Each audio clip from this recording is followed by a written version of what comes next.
A paz do Senhor, meus queridos irmãos, alunos, professores, pastores.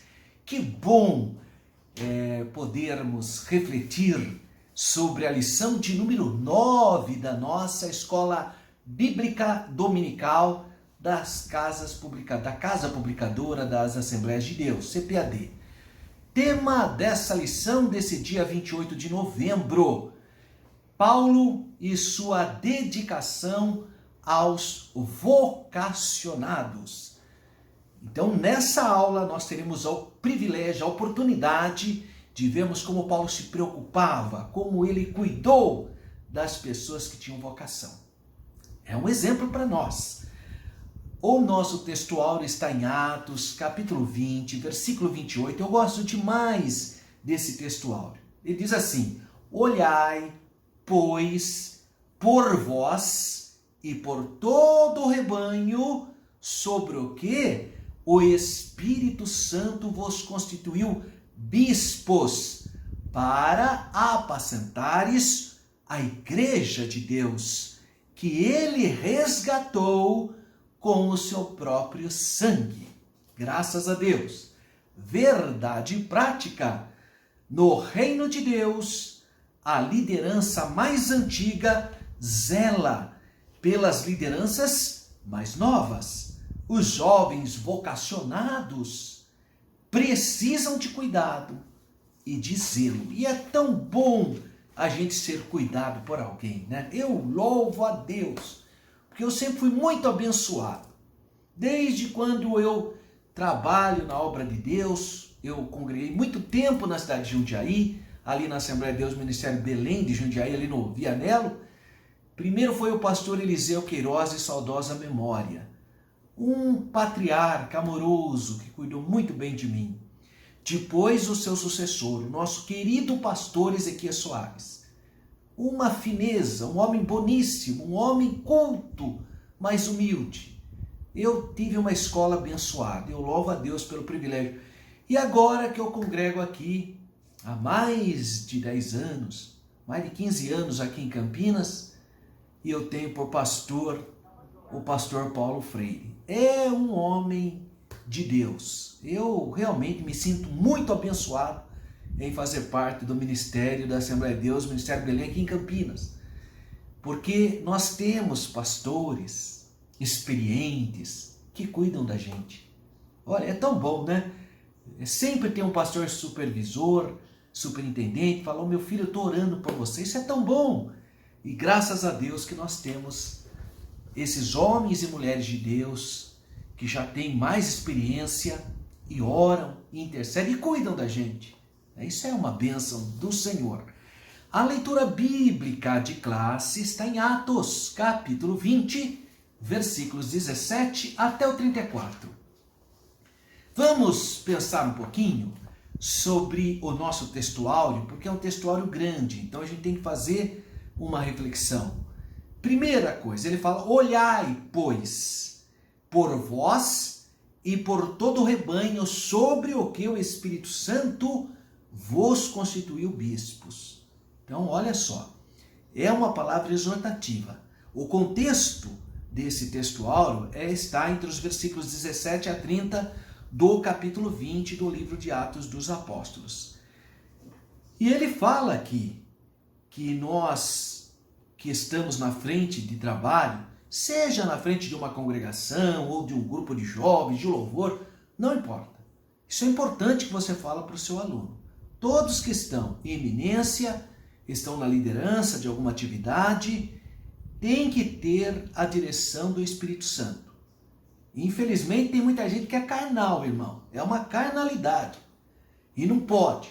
Quem tem chamada de Deus, quem realmente quer fazer a obra de Deus, tem que pedir a direção do Espírito Santo continuamente. Tem que estar em oração, tem que estar em comunhão. Tem que ser dirigido pelo Espírito Santo. E essa é a exortação. Porque para ministrar a palavra santa de Deus, a pessoa tem que estar em plena comunhão com o Senhor, né? E isso tem a ver com fidelidade, com devoção, com santidade, né? Porque, infelizmente, existem muitos lobos devoradores, aproveitadores, felizmente. Mas tem em todo local, né, irmão? Tem gente que fala, meu Deus, olha aquele pastor. Irmão, e tem médico assim também, infelizmente tem professor assim também, e tem em todo local tem. Mas graças a Deus que isso é chamado de exceção, não é a regra. Graças a Deus. É que tem gente que dá muita ênfase para exceção, né?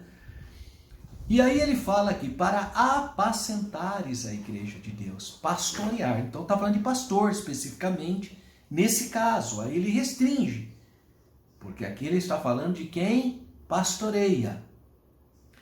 E a ideia de pastorear, sabe qual é? Alimentar o rebanho. Que bonito, né? É a ideia de pastorear. Por isso que o líder que está na frente do trabalho, pastoreando a obra de Deus, tem que estar orando todo o tempo, tem que estar em comunhão com o Senhor Jesus, tem que estar lendo a palavra, irmão. Eu fico admirado, eu fico muito admirado com pessoas que, pelo menos falam que estão na frente do trabalho de Deus, mas não ora, não lê a Bíblia. Eu acho estranho, porque tem que ler a palavra. A palavra é basicamente a nossa cartilha, né? A chamada para as pessoas mais antigas, as pessoas mais antigas vão lembrar do que eu vou falar agora, né? Que é o caminho suave, né? Para quem foi alfabetizado bem antigamente, né? E ele fala aqui, para pastoreardes. Então, uma pessoa tem que ter compromisso, cuidado, vigor, para saber orientar, para saber conduzir o rebanho. Então, o pastor, irmão, está acima dos departamentos, dos grupos. Não pode, irmão. Meu Deus do céu, que simplicidade de alguns obreiros, irmão. Fazer parte de grupinho. Já pensou a pessoa como pastor de uma igreja? Aí vão no final de semana num churrasco. Aí resolve jogar bola, tá lá o pastor de... Que é isso, irmão? Ah, mas é pecado. Não estou falando de pecado. Estou falando que o pastor é uma autoridade moral. Então ele tem que saber a posição dele, irmão. Já pensou um pastor jogando bola com um membro da igreja, um membro dá um chute na canela dele? Como é que ele vai fazer? Vai brigar? Vai fazer o quê? Então, não dá certo. O líder ele tem que saber a posição dele. Aí entra o que Paulo fala em Coríntios 6, né? Todas as coisas me são lícitas, mas nem todas me convêm. Então, muita coisa eu não faço, não é porque é pecado, porque é que não me convém. Porque eu tenho que, as pessoas esperam de mim uma postura equilibrada, uma referência espiritual, não é? Então nós temos que fazer essa reflexão nessa aula linda. Apacentar é quem dá de alimentar ao rebanho. Aí que vem uma expressão, é bispo, episcopos. A palavra bispo, ela pode também, às vezes aparece ancião, às vezes presbítero e às vezes superintendente. Então o bispo, quer dizer, são 4 palavras simétricas, sinônimas. Vou repetir, bispo, a palavra episcopo pode ser traduzida por bispo, por ancião, por presbítero e por superintendente. Cada denominação apropriou do termo de uma maneira. Na verdade, o bispo era apenas ou ancião, ou o superintendente, ou o presbítero, ele era o pastor local. A partir do século II, o bispo começou a ser o presidente de um grupo de congregações e aí já entrou a questão territorial, né, que seria uma divisão mais política, né, no sentido de divisão de cada província romana. Mas isso é uma coisa que se desenvolveu na história. Aí o bispo passou a ser uma espécie de pastor-presidente, né?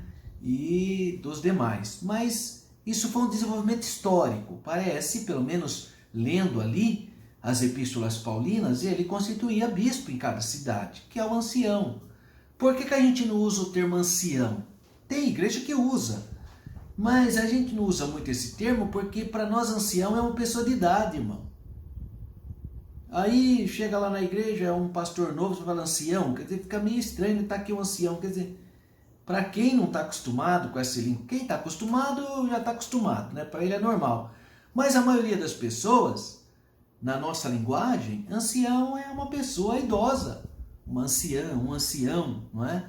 Então a gente nem usa muito esse termo, mas não está errado também, né? Não teria problema.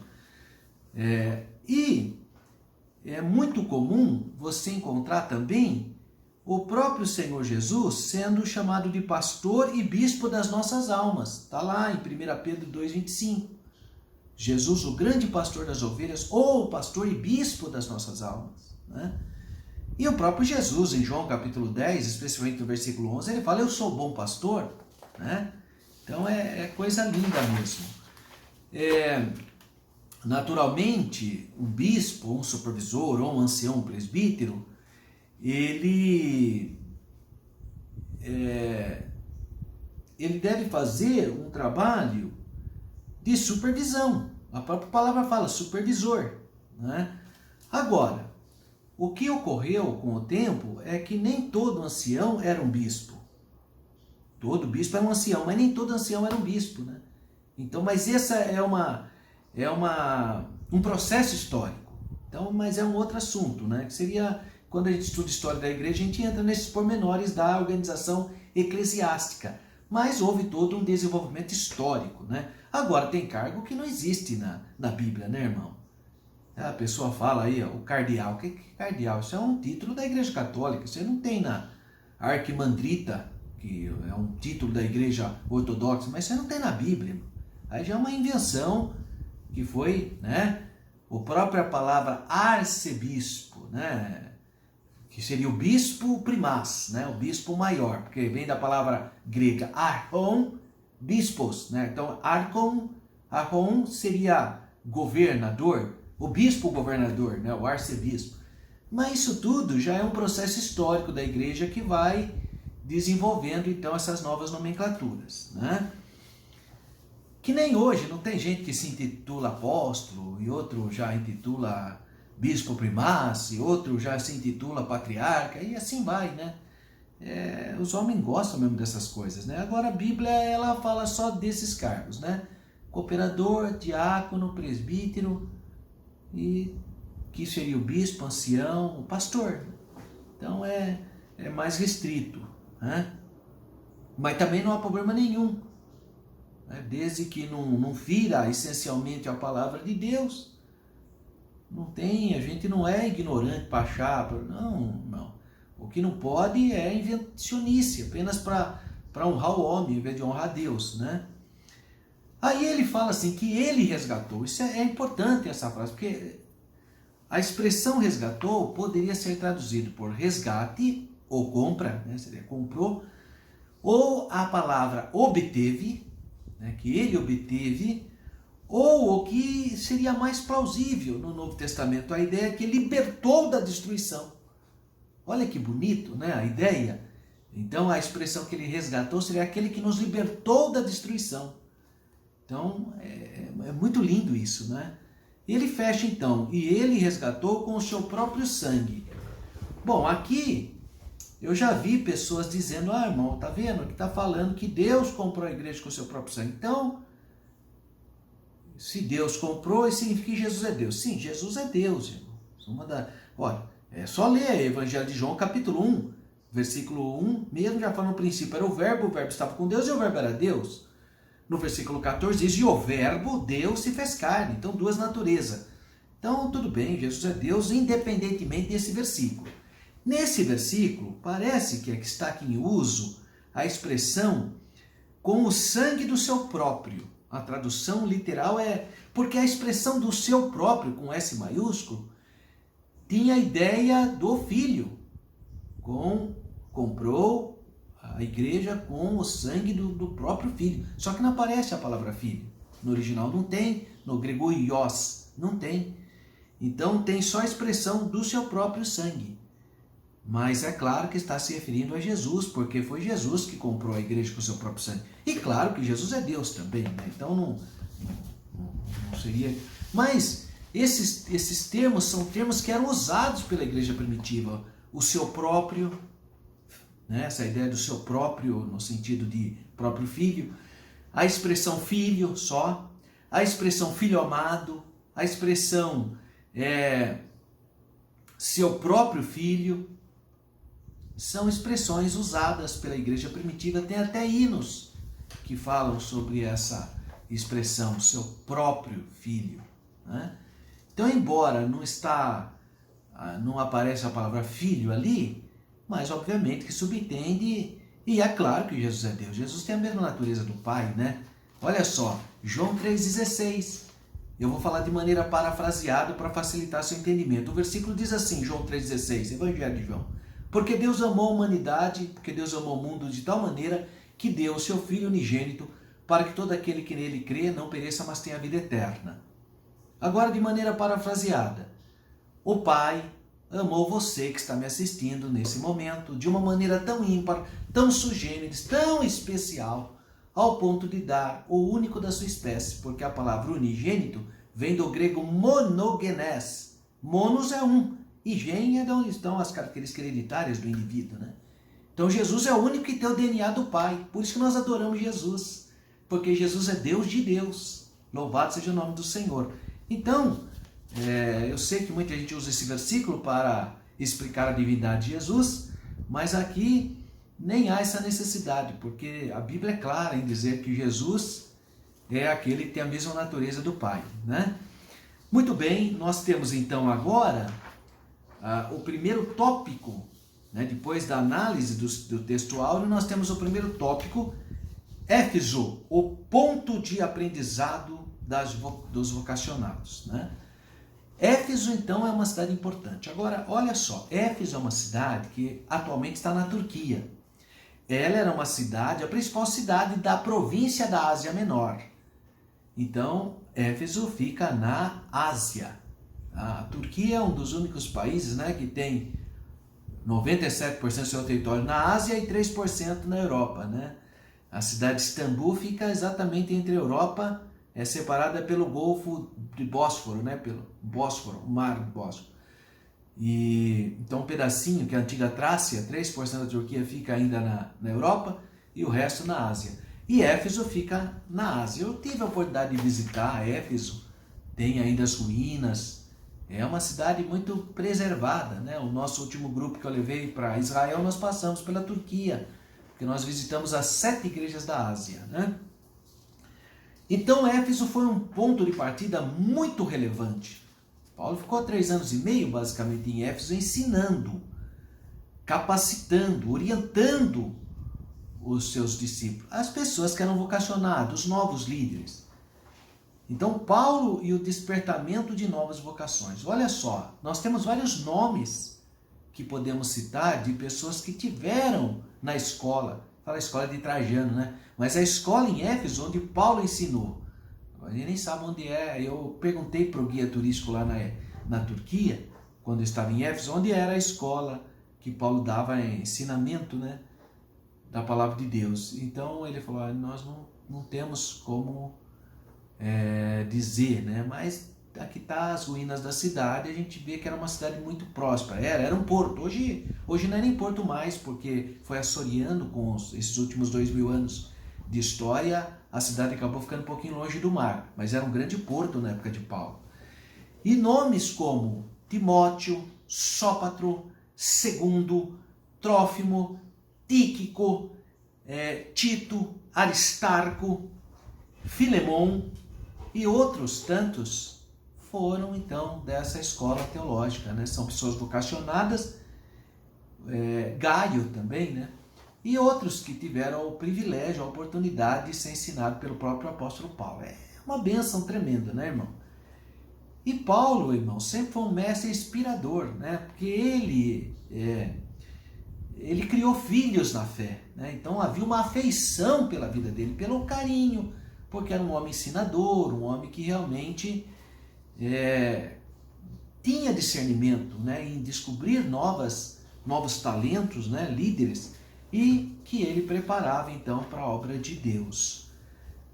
Ponto 2. O legado doutrinário de Paulo para os novos líderes. O legado doutrinário agora. A advertência de Paulo a respeito dos judaizantes e dos gnósticos. Então nós temos desde o início da igreja esses dois grupos. E ambos deram muita dor de cabeça para os primeiros irmãos. Primeiro foram os judaizantes, Era aquelas pessoas que achavam que a igreja tinha que guardar o sábado, não podia comer carne de porco, tinha que ser circuncidado, tinha que guardar a lei, as festas. E foi uma tribulação, irmão. Paulo enfrentou, se você ler lá a epístola aos Gálatas, é uma epístola escrita para combater os judaizantes. Eu estava lendo hoje Romanos capítulo 2, ele fala, né, que o verdadeiro judeu é o que é circuncidado de coração, né, não o que é circuncidado na carne. Mas o que acontece no judaísmo, está lá, está no Antigo Testamento, está dizendo que a circuncisão é um concerto perpétuo. A circuncisão, sim, é perpétuo, mas é para Israel, né, irmão? Não é para nós. O sábado é um concerto perpétuo, mas é para Israel, não é para nós. A Páscoa é um concerto perpétuo, mas não é para nós, é para Israel.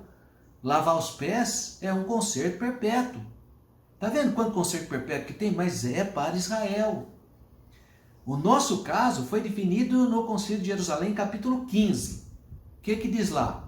Nós não vamos impor nada sobre os gentios, apenas que observem esses elementos. Não vai comer carne sufocada, nem sangue, né? Porque a pessoa, a hora que fosse matar o animal, era para jogar o sangue, né?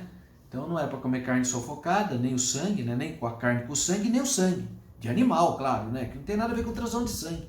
Isso é até porque, irmão, a transfusão de sangue ganhou essa capacidade científica só depois da Segunda Guerra Mundial.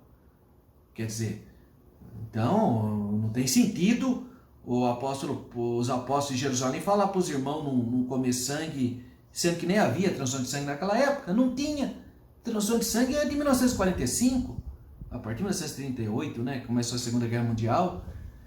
Então, depois de 1900 anos, ele vai falar uma coisa que nem existia. Não tem o menor sentido. Essa turma que acha que não pode comer sangue, por isso que não aceita transfusão de sangue, não tem pé, não tem cabeça, não conhece contexto bíblico, não conhece contexto histórico, não conhece nada, coitadinho. Né? Porque ali está falando de carne. Carne, quando for comer carne, não é para comer a carne com sangue. E nem é para comer o sangue. Se não é para comer a carne com sangue, obviamente que não é para comer o sangue. O que mais que ele fala ali? Não participar dos banquetes dos ídolos. Óbvio, porque nós não temos comunhão. Ainda Paulo até fala lá em Coríntios que comunhão há entre a mesa do Senhor e o corpo de uma meretriz. O corpo do Senhor é o corpo da meretriz. Então ele vai trabalhar esse processo mostrando aí que os gentios não deviam participar de festas pagãs. E, finalmente, ele vai usar o termo ali, porneia, né? Que é impureza sexual. Não se envolver com impurezas sexuais. Então, o primeiro problema são os judaizantes, que eu já falo em várias lições. Se você não lembra, olha lá a lição 7 e 8, que eu falo sobre o problema judaico, como que era a percepção judaica. E agora aparece também quem? Os gnósticos. E os gnósticos deram uma dor de cabeça para a igreja, irmãos. Os gnósticos, eles eram aquelas pessoas que achavam que o problema do ser humano era a carne, era o corpo. E que Deus era tão santo que jamais encarnaria. Então já é uma heresia. E havia 4 tipos de gnosticismo na época dos apóstolos. O gnosticismo judaico, o gnosticismo sírio, o gnosticismo ali da região da Turquia, da Ásia, né? E o gnosticismo egípcio. Era uma tribulação essa turma. Falava muito mal da carne, porque a carne era impura, por isso que Jesus era, na verdade, um fantasma. É coisa de invencionice. E achava que a carne não valia nada, por isso você podia pecar à vontade, porque a carne não tinha nada a ver. É o nicolaísmo, né? Então, o gnosticismo foi terrível. E Paulo enfrentou tanto os judaizantes como os gnósticos. E Paulo, para mostrar que a carne era importante, você vê que ele escreve em 1 Tessalonicenses, capítulo 5, versículo 23. Ele diz assim: e o mesmo Deus de paz vos santifique em tudo, em toda a vossa maneira de viver, todo o vosso espírito e alma e corpo sejam conservados irrepreensíveis para a vinda de nosso Senhor Jesus Cristo. Né? E 2.2, o compromisso de Paulo com o Senhor. Então o apóstolo não se preocupava apenas em lidar com os falsos ensinos que deturpavam a fé cristã. Não era só Embora, irmão, olha só que interessante, se você observar o Novo Testamento, 1/3 do Novo Testamento foi escrito para combater o falso ensino. Existem epístolas inteiras que foram escritas para combater o falso ensino. Então, o Senhor Jesus enfrentou a seita dos fariseus, dos saduceus, dos herodianos. Os discípulos enfrentaram os judaizantes, os gnósticos, e foi uma luta. E até Judas, né, ele fala no início da epístola dele, ele fala que ele queria, no versículo 3, ele fala que queria falar sobre a fé comum, mas tinha por necessidade, olha só, viu que era necessário defender a fé que uma vez foi dada aos santos, né? Então tem que defender a fé, a defesa da fé é uma coisa séria. E o terceiro tópico, Paulo apela aos líderes. Então ele vai pedir para os obreiros não ficarem apegados em obras da carne, mas se dedicassem à obra de Deus. Por quê? Já naquela época tinha gente, irmão, que só pensava no presente século, né? Gente que dava uma de cristão, mas no fundo eram interesses humanos. Então Paulo combate a avareza, ele vai falar sobre a questão do dinheiro, firmemente ele fala, né? Jesus também falou, não fica atrás disso. Claro que você tem que trabalhar, claro que é bom que você tenha a sua poupança, a sua segurança econômica, a sua casa, tá tudo certo, mas com equilíbrio, né, irmão? Agora a pessoa não vai mais na igreja, só fica trabalhando por coisa material, não quer mais saber de nada, não participa de nada, quer dizer, Jesus falou claramente, né?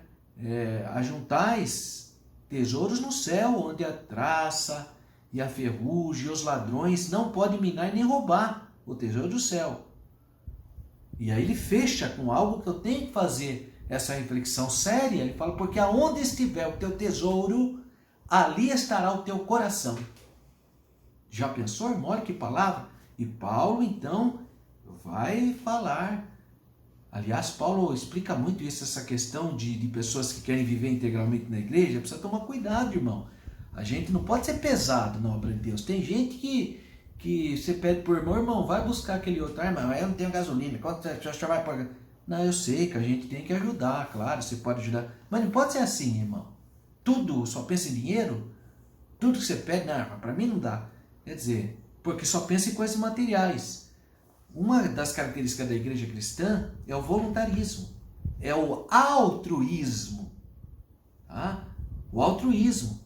E outro dia eu já falei, eu vou repetir aqui, irmão. Outro dia uma irmã falou, irmão, eu admiro muito aquelas pessoas que saem batendo palma, apresentando lá as revistinhas, tudo. Eu falei, por que você admira aquilo? Não, porque você vê que a pessoa vai. Ele vai porque ele quer ser salvo pelas obras. Porque ele tem que ser um servo fiel, senão ele vai ser destruído por Jeová. Por isso que ele vai, ele morre de medo. É igual as pessoas que fazem boas obras. Por que fazem boas obras? Porque tem medo.